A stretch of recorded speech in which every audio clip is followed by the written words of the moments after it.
bad news scares us. Can I get a witness in the building? Bad news scares us.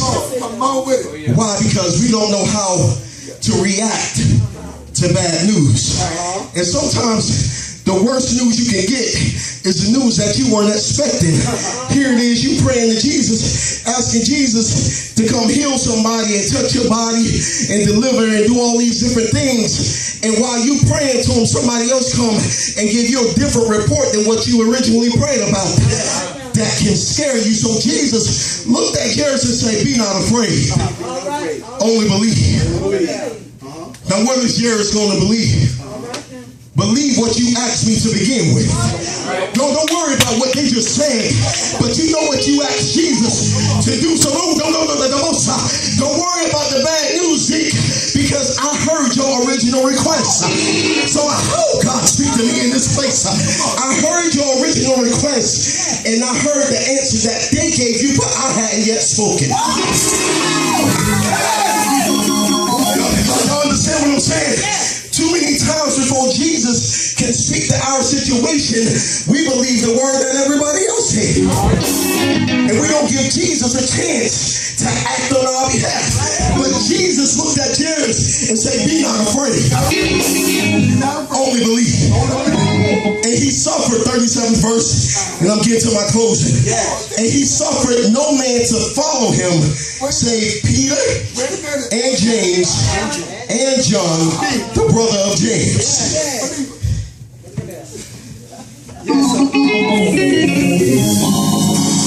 38th verse. And he cometh to the house of the ruler of the synagogue, and seeth the tumult, and them that wept and wailed greatly. Now remember, I said the woman with the issue of blood distracted the people, but she didn't distract Jesus. The way she distracted the people was that the people were so amazed at what took place that they forgot all about what was going on with Jairus. So Jesus did it to where, oh God help me, it was set up to the point where there were no people judging Jairus when he went back home to his own house. Now when he began to leave, he didn't let any of the people that came with the bad news go back to the house with him. You're going to keep your bad news where you brought it. And I'm going to take some believers with me back to his house. Holy Ghost does in this place. And he cometh to the house of the ruler of the synagogue, and seeth the tumult, and them that wept and wailed greatly. Now I begin to research the word tumult.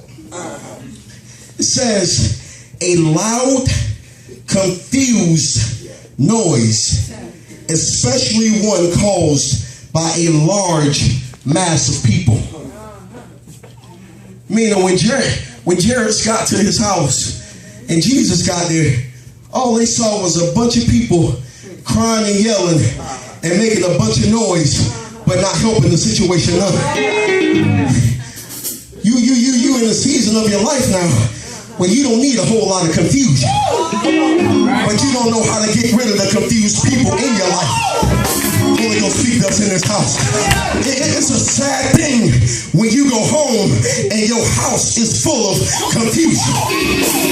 It's a sad thing when you trying to get your breakthrough and you can't get your breakthrough at your own house because the people there not in position to help you get your breakthrough. All they doing is doing a bunch of crying and yelling and talking and arguing, and it's a bunch of confusion. But look at your neighbor and say, Jesus came to my house. And when Jesus came to my house, look at your neighbor and say, Jesus began to clean the house. Holy Ghost speak to us in this house. Somebody say, Jesus began to clean the house.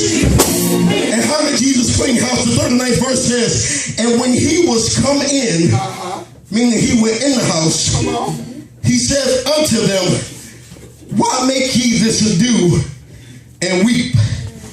The damsel is not dead, but sleeping. Meaning Jesus asked them, why y'all doing all this crying and yelling? and got this commotion going on. This girl isn't there. She's just sleeping. And the 40th verse says, and they laughed him to scorn.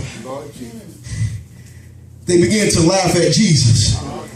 But when he had put them all out, he taketh the father, now follow me, he taketh the father and the mother of the damsel, and them that were with him. We remember who's with him? Who's with Jesus? Peter, James, and John. And entereth in where the damsel was lying, not where she was dead, where she was lying. And they laughed him to scorn. But when he had put them all out, he taketh the father and the mother and them that were with him, and entereth in where the damsel was lying. Jesus began to go inside the house and began to clean the house out of all the people doing all the crying and yelling.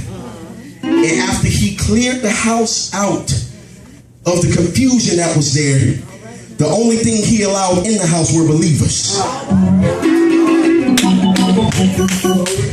You don't need everybody crowding your house, but you need some believers. Now, including Jesus, there were only 6 people that went in the house. Including Jesus. There were 6 people that went in the house. Now, while they were in the house, the girl maketh the 7th person. Y'all follow me? What the number 7 represents? The number of completion. I got you. The number of completion. So Jesus only needed the number of people to complete the work. Now, I said that to say this. We let too many people in our circle, and we don't need all those people for the work to get done. And Jesus understood that if I can just clear the house of the unbelievers and I can link up with some believers, they already believe that she's not dead. Too many times we allow the people that speak about our situation in the wrong way. Now they begin to laugh at Jesus because Jesus just said she was sleeping. Everybody else referred to her as being dead. You got people that look at you and say, oh, he's in a dead situation. You got people looking at the girl saying they're wasting their time because she's dead.